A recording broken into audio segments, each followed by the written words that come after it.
Selamat datang kembali. Hari ini kita punya sesuatu yang agak beda ya. Beda banget. Biasanya kan di depan kita ada tumpukan artikel, laporan, data. Tapi kali ini sumber yang Anda kirim cuma satu, sebuah gambar. Satu gambar aja, tapi ceritanya bisa lebih dalam dari laporan setebal 100 halaman. Betul sekali. Jadi misi kita hari ini adalah membongkar teka-teki visual ini. Mengurai setiap simbol, setiap makna tersembunyi yang berbicara sangat lantang ya soal isu dana desa. Dan ini bukan sembarang gambar loh. Ini kritik sosial yang dipadatkan dalam satu bingkai. Setiap goresannya tuh punya arti. Oke, biar saya coba gambarkan dulu panggungnya untuk Anda semua. Jadi bayangkan sebuah ilustrasi, ada 3 elemen yang langsung kelihatan banget. Pertama, di bawah itu ada tumpukan uang yang lagi wah, dikeroyok sama tikus-tikus hitam. Klasik ya. Klasik banget. Kedua, semua itu kejadiannya di dalam sangkar burung raksasa. Di atas sangkarnya, itu ada peci hitam yang ada lambang Garudanya. Nah, ini mulai menarik. Dan yang ketiga, di samping sangkar itu ada sosok. Berdiri aja gitu, pakai seragam, tapi wajahnya kosong. Sama sekali nggak ada apa-apa. Bener-bener kosong. Jujur, yang paling bikin saya mikir itu justru bukan tikusnya, tapi sosok yang diam itu loh. Saya setuju. Justru keheningan dan ketiadaan aksi dari figur itu yang jadi pusatnya. Rasanya lebih menusuk gitu ya, melihat seseorang yang harusnya bertindak tapi malah diam. Betul. Tapi mungkin untuk paham kenapa sosok itu begitu mengganggu, kita harus mulai dari sumber masalahnya dulu. Dari aktivitas di dasar sangkar itu. Pesta pora para tikus. Tepat. Mari kita mulai dari situ. Oke, ide bagus. Jadi yang pertama kita lihat jelas banget aksinya. Tikus-tikus hitam merubungin tumpukan uang warna merah. Metaforanya sih jelas banget kan? Oh, jelas sekali. Di Indonesia kalau kita ngomong tikus berdasi atau tikus kantor, semua orang langsung nyambung, koruptor. Nggak perlu pakai basa-basi lagi, gambarnya langsung to the point. Iya kan? Tapi yang menarik untuk kita bedah lebih dalam, itu kenapa tikus? Oh, Kenapa bukan katakanlah serigala yang ganas atau buaya yang buas? Itu kan juga sering jadi simbol kerakusan. bener juga. Kenapa ya? Pemilihan tikus ini cerdas banget. Tikus itu kan bukan predator yang nyerang dari depan secara terang-terangan. Mereka itu hama. Hama, oke. Hama yang menggerogoti dari dalam. Diam-diam, seringnya nggak ketahuan. Sampai kerusakannya udah parah banget.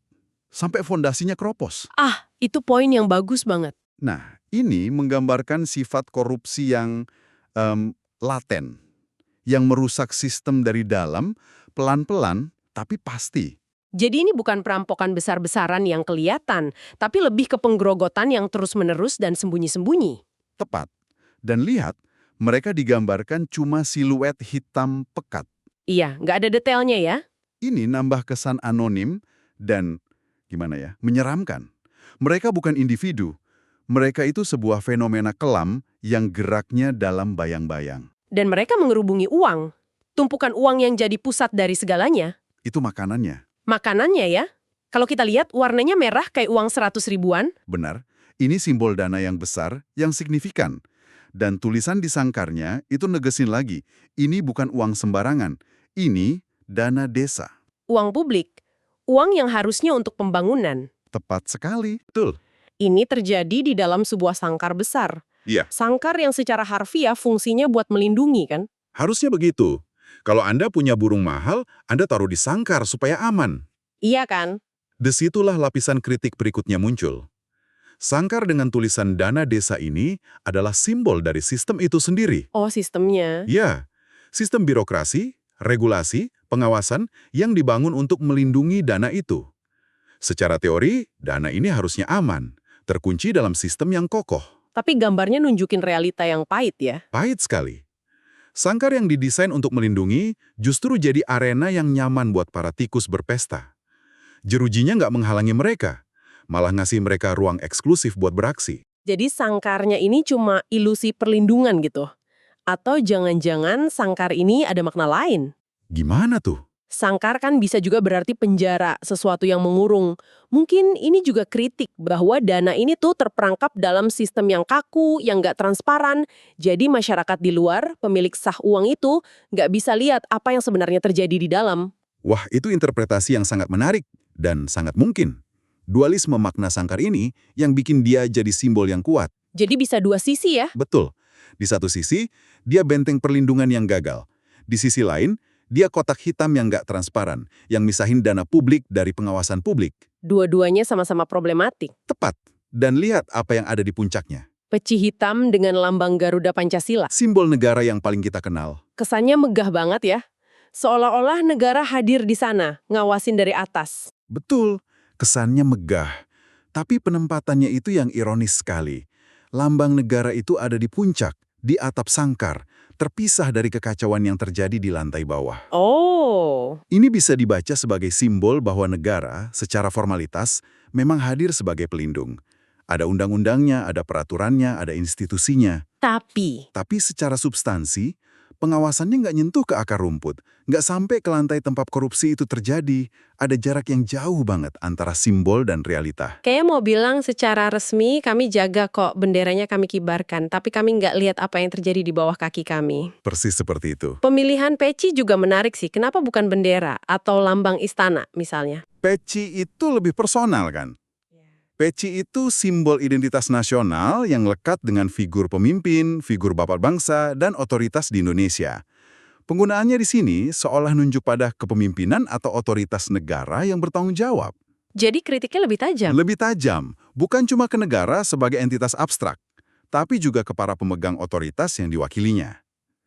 Tapi ya itu, otoritasnya cuma duduk manis di atas, sementara di dalam rumah yang dijaganya, hartanya habis digerogoti. Oke, jadi ceritanya makin kompleks nih.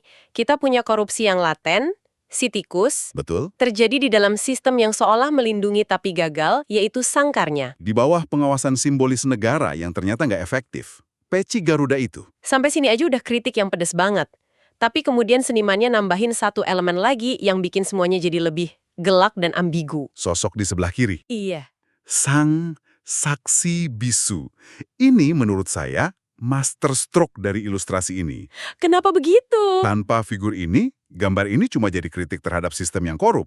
Tapi dengan kehadirannya, pertanyaannya jadi lebih personal dan menusuk.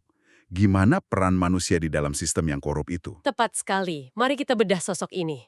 Seragamnya coklat kaki. Khas banget kan? Seragam aparatur sipil negara atau pamong praja di Indonesia. Benar. Ada lencana di dadanya, simbol otoritas dan kepercayaan. Dia punya postur, punya seragam, punya jabatan. Semua atribut kekuasaan ada.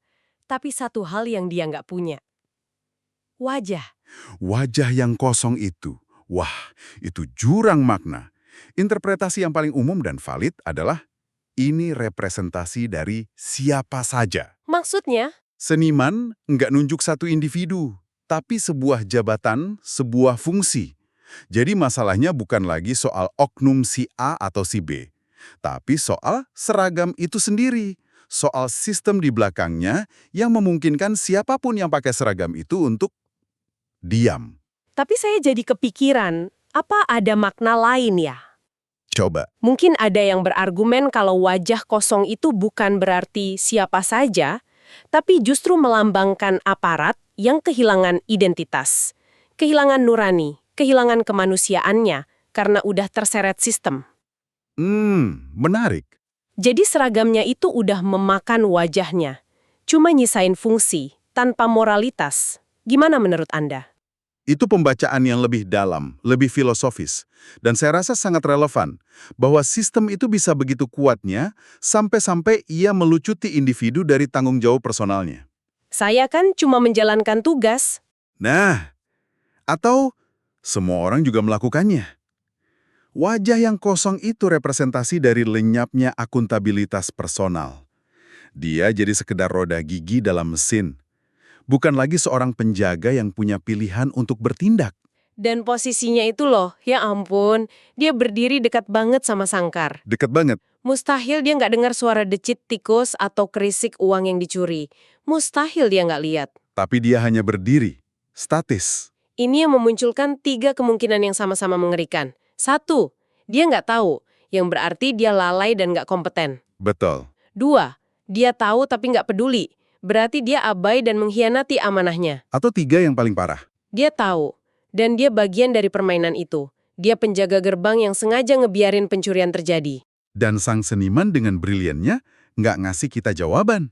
Dia lempar 3 kemungkinan itu ke wajah kita dan maksa kita buat mikir. Ambiguitas inilah yang bikin kritikannya abadi. Bener juga. Karena di setiap kasus korupsi, pertanyaannya selalu sama kan? Ini kelalaian, pembiaran, atau konspirasi. Iya, selalu. Kehadiran figur ini mengubah fokus kritik dari sekedar pencurian jadi pembiaran. Dan dalam banyak hal, dosa pembiaran itu seringkali lebih besar. Coba kita berandai-andai ya. Seandainya figur itu punya wajah, kira-kira wajahnya kayak gimana? Wajah marah karena nggak berdaya? Wajah sedih karena kecewa? Atau justru wajah yang senyum sinis menikmati pertunjukan? Pertanyaan bagus. Tapi mungkin wajah apapun yang digambar justru akan mengurangi kekuatan gambar ini. Oh ya, kenapa? Karena dengan wajah kosong, dia jadi cermin buat kita semua. Kita bisa memproyeksikan ketakutan terburuk kita ke dia. Dia bisa jadi tetangga kita, pejabat yang kita kenal, atau bahkan sisi dari diri kita yang milih diam pas lihat ketidakadilan. Wah, dalam sekali. Ketiadaan wajah membuatnya jadi simbol universal dari kegagalan manusia dalam menjaga amanah. Jadi kalau kita rangkai semua potongan teka-teki ini, ceritanya jadi jauh lebih kelam dari sekedar tikus makan uang ya. Jauh lebih kelam. Ini sebuah tragedi berlapis. Ini cerita tentang niat baik negara buat bangun desa lewat dana desa itu. Betul. Niat baik itu kemudian dimasukin ke dalam sebuah sistem, sangkarnya. Yang ternyata kropos dan nggak transparan. Dan di dalam sistem itu, korupsi, si tikus, merajalela. Dan semua itu disaksikan atau dibiarkan oleh aparat tanpa wajah yang harusnya jadi garda terdepan. Sementara, simbol negara tertinggi, peci Garuda itu, cuma jadi hiasan di puncak, tanpa kekuatan nyata untuk intervensi. Anda merangkumnya dengan sempurna.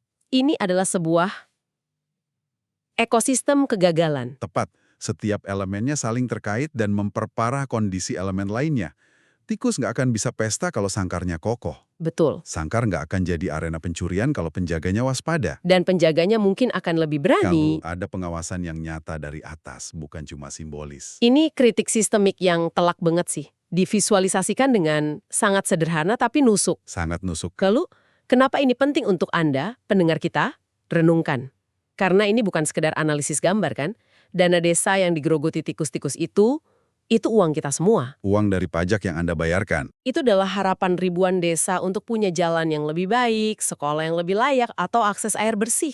Setiap rupiah yang hilang di dalam sangkar itu adalah semen yang nggak jadi jalan. Buku yang nggak terbeli. Atau bantuan yang nggak pernah sampai ke tangan mereka yang paling butuh. Dan lebih dari itu ya, ini soal kepercayaan. Nah, itu intinya. Kepercayaan kita pada sistem, pada institusi, dan pada orang-orang yang pakai seragam itu. Setiap kali gambar seperti ini terasa relevan, sedikit demi sedikit kepercayaan itu terkikis, dan sebuah negara nggak bisa jalan tanpa kepercayaan dari rakyatnya. Ini benar-benar pembahasan yang dalam dari satu gambar aja ya. Luar biasa memang. Kita udah bongkar hampir semua lapisannya, mulai dari simbolisme tikus, dualisme sangkar, ironi lambang negara, sampai ambiguitas si penjaga tanpa wajah. Benar. Dan seperti karya seni kritik yang hebat lainnya, gambar ini dengan sangat cerdas menunjukkan di mana letak masalahnya. Tapi ia sama sekali nggak nawarin jawaban yang mudah. Mungkin memang itu tujuannya. Maksudnya? Dia nggak menyodorkan solusi, tapi justru ninggalin kita semua dengan satu pertanyaan pamungkas. Pertanyaan yang sangat fundamental untuk kita renungkan bersama. Apa itu? Gambar ini nunjukin bahwa kalau sangkar yang dibuat untuk melindungi justru jadi tempat paling nyaman bagi pencuri untuk beraksi, maka masalah utamanya mungkin bukan lagi soal nangkepin tikusnya satu persatu. Itu perlu, tapi nggak akan menyelesaikan masalah ya. Tepat. Masalah sebenarnya terletak pada desain sangkarnya itu sendiri. Pertanyaannya kemudian menjadi, siapa yang punya wewenang, pengetahuan, dan yang paling penting, keberanian politik untuk mendesain ulang total sangkar tersebut. Karena selama desainnya masih sama, tikus-tikus baru akan selalu menemukan cara untuk masuk